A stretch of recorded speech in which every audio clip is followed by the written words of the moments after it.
بخاری شریف میں ہے کہ جس وقت جنگ کا آغاز تھا، حضرت عبد الرحمن بن عوف رضی اللہ تعالیٰ عنہ کہتے ہیں کہ میں نے جنگ میں دیکھا کہ جو میرے ونگ ہیں، دائیں جانب بائیں جانب دونوں طرف چھوٹے چھوٹے بچے ہیں، تو مجھے بڑی گھبراہٹ ہوئی کہ بندے کی سائڈیں کور ہوں تو اچھی طرح لڑ سکتا ہے، ورنہ اپنی حفاظت کا ہی خطرہ ہوتا ہے کہ دائیں طرف سے حملہ نہ ہو جائے، بائیں طرف سے حملہ نہ ہو جائے۔ تو کوئی سینئر مجاہد کمانڈر سے ابھی میرے دائیں بائیں ہوتے تو مجھے بڑا بچاؤ ہوتا، میں آگے بڑھ کے مزید لڑتا۔ جب میں نے دیکھا ایک بچہ اس طرف ہے ایک بچہ اس طرف ہے تو مجھے خطرہ محسوس ہوا کہ میری سائڈیں محفوظ نہیں ہیں۔ بخاری شریف میں ہے، کہتے ابھی میں سوچ ہی رہا تھا کہ دائیں والے نے مجھے کہا چچا یہ تو بتاؤ ابو جہل کدھر ہے؟ تو حضرت عبد الرحمن کہتے ہیں میں نے اس کو دیکھا کہ بچہ چھوٹا سا پوچھتا ابو جہل کے بارے میں ہے۔ یہ تھے حضرت معاذ رضی اللہ تعالی عنہ۔ تو میں نے کہا کہ تم ابو جہل سے کیوں اس کے بارے میں پوچھ رہے ہو؟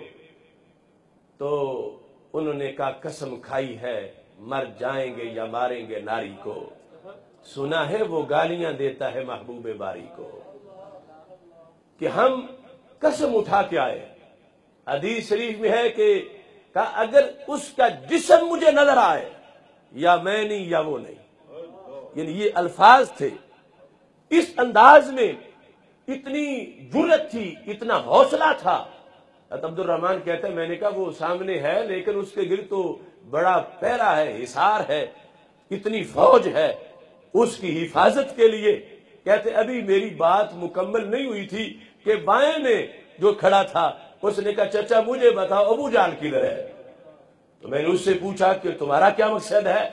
اس کا مقصد بھی یہی تھا کہ وہ گستاخ رسول ابو جہل کا سر اتارنا چاہتا ہے۔